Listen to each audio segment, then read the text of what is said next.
नमस्कार साथियों, उम्मीद करते हैं कि आप सभी बहुत अच्छे होंगे।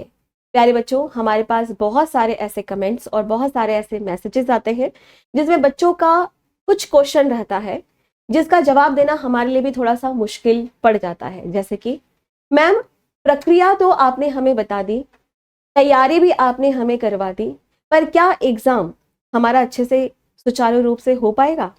क्या हम एग्जाम देने जाएंगे तो पेपर लीक तो नहीं होगा? क्या हम अगर एग्जाम देने जाएंगे तो क्या फाइनल सिलेक्शन बिना किसी पक्षपात के हो पाएगा क्या? तो प्यारे बच्चों, अब ऐसे सवालों के जवाब देने में अब हमें खुशी होगी क्योंकि हाल ही में एक प्रेस कॉन्फ्रेंस हुआ जो किया गया है रेल मंत्री श्री अश्विनी वैष्णव जी के द्वारा, और उन्होंने यहाँ पर यह घोषणा की है, यह दावा किया है कि वर्ष 2024 और वर्ष 2025 में लगभग 1,20,579 रिक्तियों के लिए भर्ती प्रक्रिया जारी की गई है और रेलवे ने पिछले 11 वर्षों में लगभग 5 लाख से भी ज्यादा नौकरियां प्रदान की है। साथ में उन्होंने यह भी बताया कि 59,678 पद रिक्तियां ऐसी हैं जिसके अंदर उन्होंने जितने भी अभ्यर्थी बैठे हैं कहीं पर भी कोई भी ऐसी न्यूज नहीं आएगी कि पेपर लीक हो गया हो, यानी कि पेपर लीक नहीं हुआ है। बिना किसी कदाचार और परीक्षा की निश्चिंतता के साथ यहाँ पर आप देखेंगे कि पेपर सबका बहुत अच्छे से हुआ है, जो कि है CBT 1। तो जैसे ये बात कर रहे हैं यहाँ पर ALP के बारे में जो 2024 का था। अब यहाँ पर बात आएगी कि कुछ ऐसे भी एग्जाम चल रहे हैं जो सुरक्षा श्रेणियों के अंतर्गत किए जाते हैं, जैसे कि पैरामेडिकल स्टाफ हो गया, RPF हो गया, तकनीशियन हो गया और जूनियर इंजीनियर का पद हो गया। तो उनकी अगर हम बात करें तो उनके लिए भी यहाँ पर वह यह कह रहे हैं कि 23,000 अभ्यर्थी जो सम्मिलित हुए थे उनकी भी परीक्षा बहुत ही सुचारू रूप से चल रही है। तो यहाँ पर इनका यह कहना है कि हमने 2024 और 2025 का कैलेंडर जारी कर दिया है, और मुझे जिस तरह से पता है कि रेलवे ने कभी इससे भी पहले कोई भी कैलेंडर ऐसा बनाया नहीं था। हाँ, वो ये जरूर कह देते थे कि भाई ये डेट है, इस डेट में एग्जाम होगा, या फिर वो ये कह देते थे कि इस डेट में एग्जाम होगा और फिर वो पोस्टपोन्ड हो गया या बहुत जल्दी हो गया, है ना। तो मैं आपको यहाँ पर यह बताना चाहूंगी कि कैलेंडर उन्होंने किस तरीके से दिया है और 2026 के लिए वो क्या करने की कोशिश कर रहे हैं वो भी मैं आपको बताऊंगी। तो सबसे पहले 2024 से हम सभी शुरू करेंगे क्योंकि 2024-25 की उन्होंने यहाँ पर बात की है।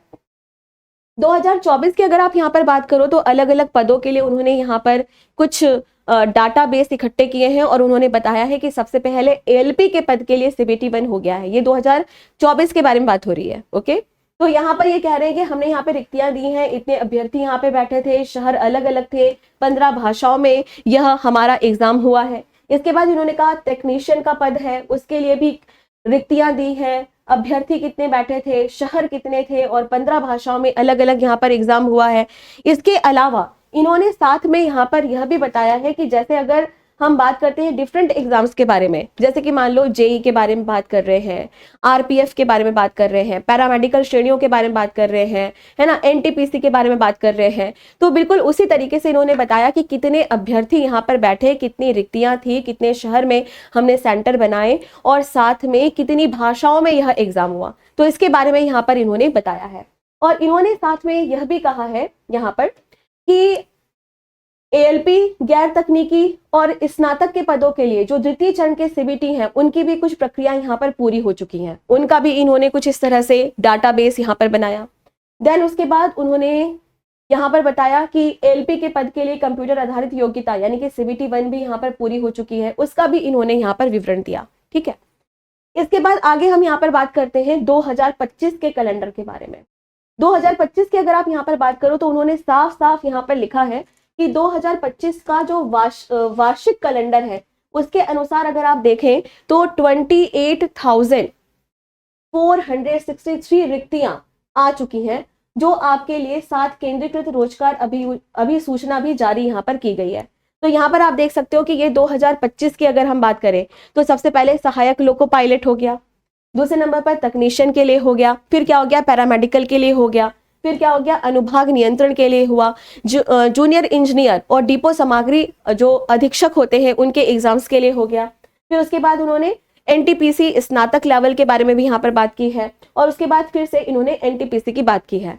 तो इन्होंने कहा है यहाँ पर कि कब कब हम यहाँ पर ये नोटिफिकेशन निकाल रहे हैं, इसके लिए जो रिक्तियां रहेंगी उनकी संख्या क्या क्या रहेगी, और जो एग्जाम होने की जो डेट हो सकती है या अभी सूचना की जो महीना हो सकता है, अभी सूचना का महीना हो सकता है ना, उसके बारे में नोटिफिकेशन जारी करने का, वो कुछ इस तरीके का यहाँ पर हो सकता है। तो ये 2025 का है। पर आपने यहाँ पर एक चीज नोटिस किया, इन्होंने ग्रुप डी के बारे में कोई भी बात नहीं की है। अभी आपको यह पता होगा कि 2025 अब खत्म ही हो गया है, दिसंबर चल रहा है। और अभी आपने ये भी देखा होगा कि जब एनटीपीसी एग्जाम की हम बात करते हैं तो उसके बारे में कोई भी सूचना अभी तक नहीं मिली है। दूसरी बात, एएलपी की अगर हम बात करें तो कल 5 तारीख थी। आप सभी ने देखा होगा कि कितनी जल्दबाजी में उन्होंने यहाँ पर जो लाइव स्टेटस है, मतलब आपकी एप्लीकेशन एक्सेप्ट हुई है या रिजेक्ट हुई है, इसके बारे में बहुत ही जल्दी उन्होंने मेल कर दिया सभी बच्चों को, या फिर आप उनके ऑफिशियल वेबसाइट पे भी जाकर के देख सकते हो। तो कहीं ना कहीं उन्होंने बहुत जल्दबाजी में ये चीज की है, अगर आप नोटिस कर रहे हो। और ग्रुप डी के बारे में अभी भी यहाँ पर कोई भी जानकारी नहीं दी है। तो ऐसा भी हो सकता है यहाँ पर कि आने वाले कुछ दिनों में, दिसंबर खत्म होते होते ही आपको ग्रुप डी के बारे में भी कुछ नोटिफिकेशन मिले। अब मैं ये नहीं कह रही हूँ कि एग्जाम का नोटिफिकेशन या फॉर्म का नोटिफिकेशन, बस मैं ये कहना चाह रही हूँ कि कोई शॉर्ट नोटिस वो यहाँ पर दे सकता है, क्योंकि 2025 अगर वह पूरा कराएगा तभी तो 2026 में वो कैलेंडर लाएगा। क्योंकि उनका यही कहना है कि हम 2026 में नया कैलेंडर लेकर के आएंगे। तो यहाँ पर जो सबसे बड़ी बात यह है बच्चों कि आपको पैनिक नहीं करना है। क्यों? क्योंकि ये आपके लिए गुड न्यूज है। क्योंकि अभी तक हमारी जो शिकायत थी रेलवे भर्ती बोर्ड से वो यही थी कि एग्जाम सुचारू रूप से नहीं होते। कई एग्जाम ऐसे होते हैं जो 3-3 साल 4-4 साल तक होल्ड पड़े रहते हैं। तो अब मुझे लगता है कि वो प्रॉब्लम यहाँ पर अब थोड़ी सॉल्व हो जाएगी। 100% तो नहीं कह सकते, पर हाँ वह थोड़ी यहाँ पे प्रॉब्लम सॉल्व हो जाएगी, क्योंकि खुद रेल मंत्री सामने आकर के इस तरीके का विवरण दे रहे हैं, जो अपने आप में बहुत बड़ी बात है। और अगर मैं 2025 उठा करके देखूं और जिस तरह से एग्जाम हुआ है, जो पैटर्न अभी यहाँ पर चल रहा है, उस हिसाब से हमने यह भी देखा है कि काफी कुछ अच्छा भी हुआ है। मतलब काफी कुछ सही तरीके से एग्जाम यहाँ पर लिया गया है। तो बच्चों इसीलिए यहाँ पर मैं आपको यही कहूंगी कि अपनी जो तैयारी है वो आप यहाँ पर लगातार करते रहिए। अब यहाँ पर बात आती है कि ये जितना कुछ भी डाटाबेस इन्होंने दिया है या फिर जो कुछ भी इन्होंने यहाँ पर कैलेंडर जारी किया है, इसका फायदा क्या है? तो उनका ये कहना है कि उम्मीदवारों के लिए अधिक अवसर है, क्योंकि पूरी वैकेंसी खोल के इन्होंने बता दी है। दूसरी बात इन्होंने क्या कहा है यहाँ पे कि हर साल यहाँ पर आपके लिए एक अवसर रहेगा। आपको पता रहेगा कि 2026 में कितने एग्जाम्स हैं, 2025 में कितने एग्जाम्स हुए, आने वाले सालों में किस तरह से एग्जाम यहाँ पे आएंगे। और परीक्षा की जो निश्चिंतता है वह भी आपकी यहाँ पर रहेगी कि भाई आप निश्चिंत होकर के अपनी तैयारी करिए, आपका एग्जाम अच्छे से होगा। ठीक है, काफी तीव्र भर्ती प्रक्रिया होगी। जैसे कि मैंने आपको अभी कैलेंडर बताया कि लगातार कोई ना कोई एग्जाम आपके यहाँ पर कंटिन्यू चलते चले जाएंगे। और 2026 में मुझे ऐसा लग रहा है कि स्टार्टिंग में ही यह इसके लिए कैलेंडर यहाँ पर दे देंगे, है ना। तो नियुक्ति भी आपकी बहुत अच्छे से यहाँ पर हो पाएगी। एक चीज और मैं यहाँ पर बता देती हूँ कि इन्होंने एक बात और कही है, वह क्या है? इन्होंने कहा कि 2004 से लेके 2005 और 2023 से लेके 2024 तक, मतलब 2004 से 2024 तक की ये बात कर रहे हैं कहीं ना कहीं। तो उसकी अगर हम बात कर रहे हैं तो इन्होंने 4 लाख भर्तियां यहाँ पर दी हैं रेलवे में, ये इनका कहना है।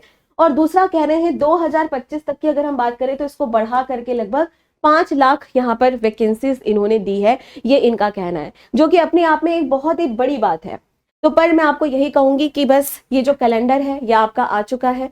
ये 2024-2025 का जरूर है बच्चों, लेकिन 2025 अभी खत्म नहीं हुआ है ना। और इसके जो एग्जाम्स हैं वो भी अभी पूरी तरीके से खत्म नहीं हुए हैं। तो आप जल्दी से जल्दी बस यही कोशिश करिए कि अपना सिलेबस कंप्लीट करिए और देन उसके बाद आप ज़्यादा से ज़्यादा मॉक टेस्ट करिए, क्योंकि ये जो वक्त है ये बहुत इंपॉर्टेंट है, ये जो टाइम है ये बहुत इंपॉर्टेंट है, क्योंकि इसी टाइम पर का ही यूटिलाइजेशन कर करके आप आगे यहाँ पर एग्जाम दे सकते हैं। और मुझे ऐसा लगता है कि अगर कोई भी नोटिफिकेशन आपका किसी भी एग्जाम के लिए आ रहा है तो बहुत जल्दी उसका एग्जाम भी होगा, है ना। ऐसे हम उम्मीद करते हैं। क्यों? क्योंकि 2026 में ये अपना नया कैलेंडर यहाँ पर देंगे।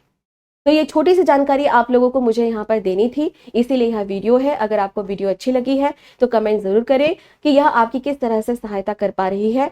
अगर आप चाहते हैं कि किसी और टॉपिक पे हम आप लोगों के लिए वीडियो बनाएं तो उस बारे में भी जरूर कमेंट करिएगा। आप सभी अपना ख्याल रखिए, हंसते मुस्कुराते रहिए, खुश रहिए। Thank you. जय हिंद, जय भारत।